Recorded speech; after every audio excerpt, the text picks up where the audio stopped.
I thought that was a big surprise for most people because she was considered to be a front runner, and I think that coming back to Miss World Philippines was a clever decision because they...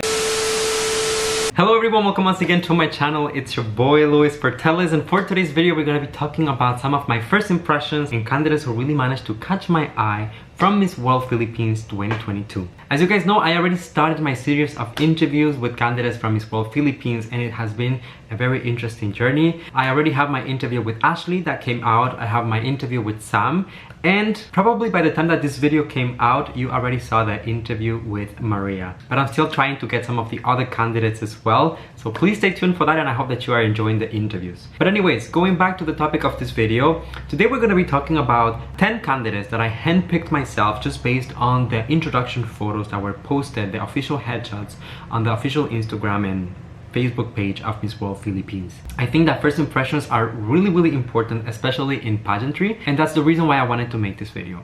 Of course, if you enjoy it, don't forget to leave a like so that it gets recommended to more people. Subscribe to the channel for more videos like this one almost every single day. And last but not least, let me know in the comment section your first impressions and your opinion about the candidates that we will be talking about. So without further ado, my friends, I will see you with my 10 girls right after the intro.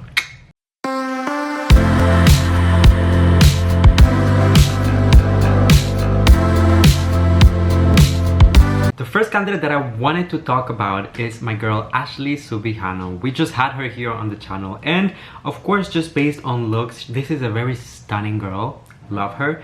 But what I also learned leaving that interview is that she also has a lot of communication skills, very efficient communicator, and also a girl with a lot of purpose. We know that she is one of the front runners, fan favorites as of right now when it comes to obtaining the title of Miss World Philippines.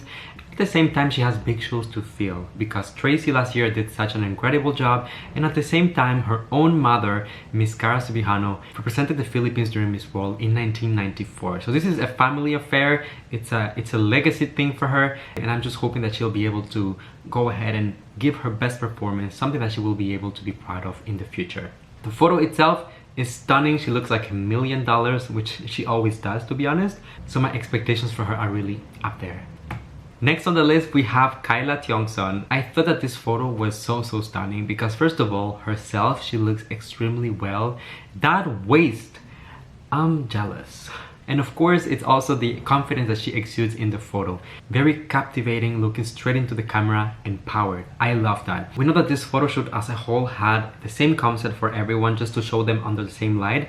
But I think that some of the feathers that we can see and the chandeliers behind are really, you know, elevating the photo, giving a luxurious vibe, a very regal, and even the feathers like a Vegas vibe, like show business.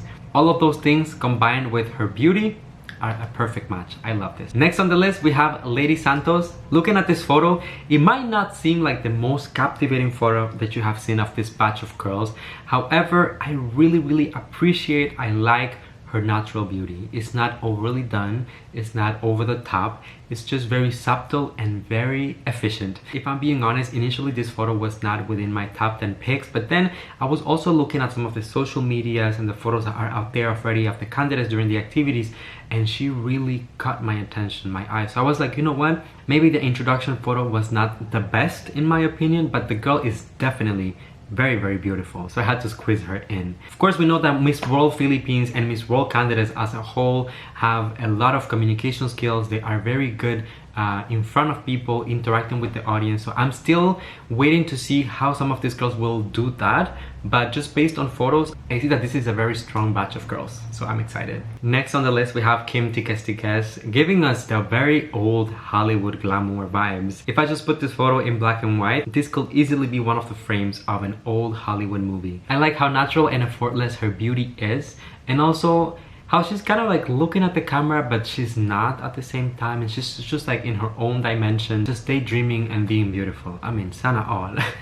I still have to do a little bit more research about Kim, but of course, because of this top pick, it was really just based on the introduction photos. I think that this one was very captivating because of how she decided to present herself, with the position, with the hands, with the face, and the styling, and I had to give it to her. But I'm excited to discover a little bit more about Kim. I think that's just gonna be a solid one for sure. Alright, next on the list we have Maria Gigante, which I know that a lot of you are really hyping, and rightfully so, because Maria has proved previously that she is rightfully a pageant legend in the Philippines. Of course, Cebu. I mean, the caliber of girls that are coming out of Cebu is just truly immaculate, unmatched. So I'm expecting incredible things from Maria.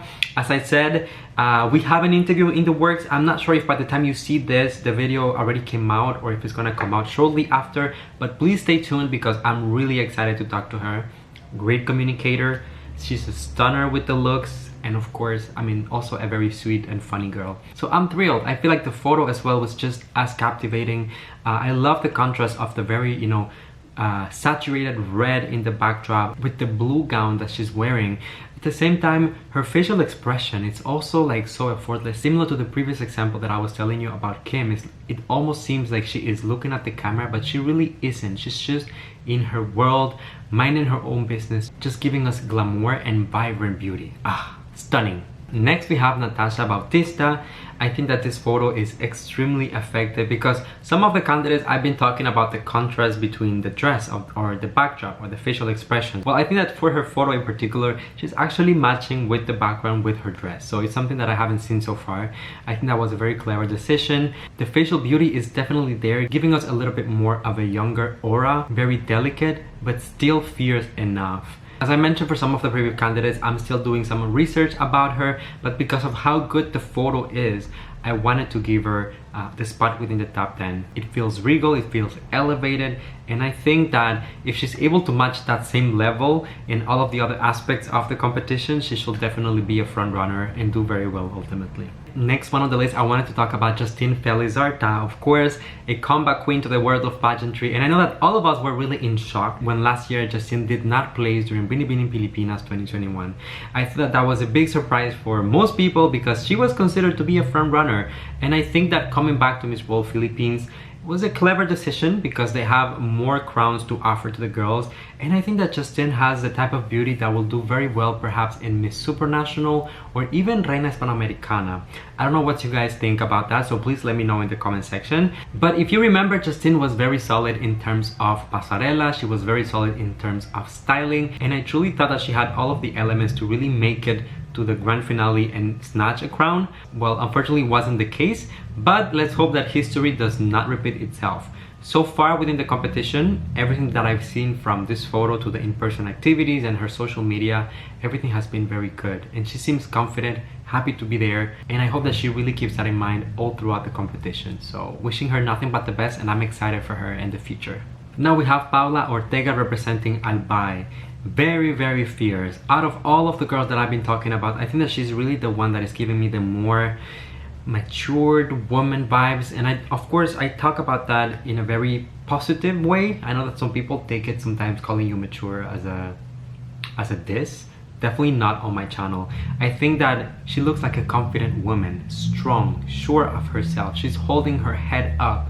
I like that. You know, sometimes I look at the body language and I think that you can find out a lot about a candidate based on that. I'm not a fan of the pageant hand when they're taking the portraits, but I don't think that this looks like that. Some of the people that I talked to have also been mentioning her, so I'm quite excited, to be honest. I think that she's beautiful. So please, one thing that I'm going to ask from you is let me know, what title do you think will be the best one for Paola if she was able to get a crown? Next on the list we have Ingrid Santamaria, or Sam as we just like to call her. I love this girl to pieces. I love her. I loved her ever since Miss Universe Philippines when she first joined, and I love her now that she joined as well Miss World Philippines. I think that she has evolved over time. Her styling is elevated. Her communication skills are even more confident and more on point now. And actually, I just had her here on the channel for an interview recently. You know, sometimes I get comments, people telling me, you put girls on your picks because they give you interviews. No, actually, I ask them for interviews because I see the potential in the girls. I'm not gonna go and ask for interviews for someone that I'm not so sure, or I don't know if they can get the title, or so the fact that I go out of my way and spend hours preparing for an interview with a candidate, it means that I believe that they have what it takes. I know that this time around, Sam has a big support system. She is confident, re-energized, and I think that she will do very well. I know that she's going for the title of Miss World Philippines. That's really the crown that she would like to get. I also think that she will do very well in a pageant such as Miss Eco International, so you never know. There are many alternatives and she definitely has the potential, so we'll see. And for the fun of talking about Miss Universe Philippines comeback queens, we also have Simone, Nadine, Bornelia. I know that a lot of you guys might remember her from last year. She was the very young candidate. She had 18 years at that point. Is she still 18 or she's 19 now? Simone, if you're watching this, please let me know. But what I'll say is that based on her performance during Miss World Philippines, she was honestly much better than some of the candidates with a lot of experience, and that was her very first pageant back in the day. So coming back to Miss World Philippines, I know that she will be able to still deliver those incredible communication skills, those incredible looks, but also she has grown, she has more experience, she knows what she wants. And I think that honestly, for some reason, Miss World Philippines feels like a little bit more of a fit pageant for her. You go, Simone, get that experience, work with the organization, work on your advocacy, and then in a few years, when you're a little bit more grown, a little bit more experienced, when you have bloomed a little bit more as a woman, you can come back for Miss Universe Philippines, and I'm sure that you have a chance of getting that title as well. Alright, I know that I said that this was a top 10, but there is one more candidate that I wanted to really highlight as well because I think that she looked stunning. So let's make it a top 11, okay? Of course, I'm talking about Patricia Dijon. Beautiful. I mean, the reason why I wanted to include her is because automatically her photo gave me Reina Hispanoamericana vibes. And when you look at a photo and automatically you can attach the contestant to a crown, that's usually a good indicator. I love the styling here. I feel like the yellow, a very happy color. Once again, it's contrasting with the vibrant red in the background and also with the gold elements that we see in the photos. Loving the hair. I mean, I told you already, I love long hair. It's just like, I don't know, it's a Cuban thing, okay? It's a Cuban thing, yes. You can tell that she has that hourglass type of body, so she has been working hard on that. And I'm excited. I cannot wait to see the communication skills and the interaction with the audience because that's major. But based on this photo, loved her. So there you go, everyone. Now no more surprises. That was officially my top 10 or top 11 candidates that I wanted to talk about for Miss World Philippines 2022. As I said, this is not a top picks type of situation. It's just talking about candidates that deserved a little bit of a spotlight, in my opinion. Please let me know in the comments if you agree with me. What did you think about my feedback in my comments? And also, if you have any more suggestions for candidates that I should talk to during an interview, let me know. I'm open to possibilities, so I'll be reading your comments. Alright, thank you so much for joining me and staying with me until the end. Please don't forget to leave a like on this video so that it gets recommended to more people. Subscribe to the channel for more videos like this one almost every single day. And last but not least, come here and give me a hug. That's a little tradition on the channel. Know that I love you, that I appreciate you. Thank you for coming and spending a few moments out of your day here with me. And until I see you next time, everyone, please stay safe, be kind to one another, sending you all my love, all my kisses, and I'll see you on the next one.